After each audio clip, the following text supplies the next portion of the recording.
It's cooking time! Dahil gabi na naman, nagluto ko ng fried chicken. Ulam ko ngayon. Hindi lang ngayon yan.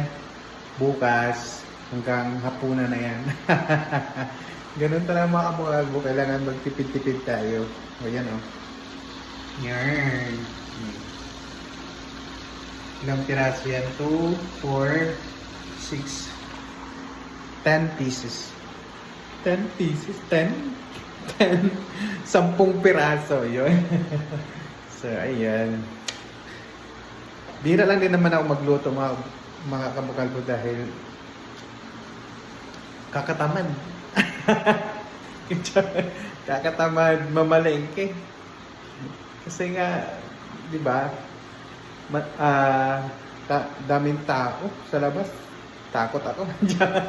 Takot ako.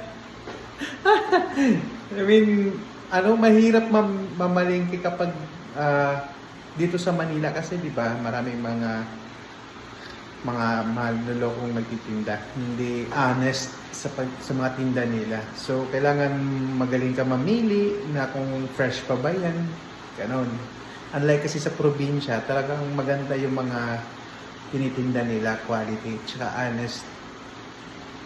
Meron din naman mga honest, kaso lang, meron din talagang iba na, syempre, para di sa malubit, kumbaga, gagawa nila ng paraan na yung tinda nila is maubos. So, binibenta nila ng mura.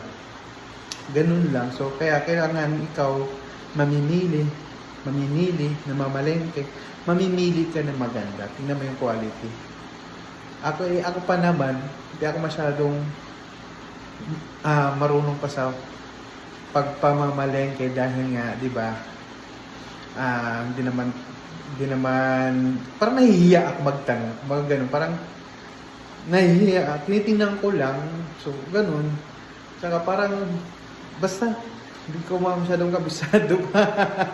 Kaya bira lang mamalengke, minsan bumibili lang ako sa palengke pag marami akong bibili, like bigas, ganun.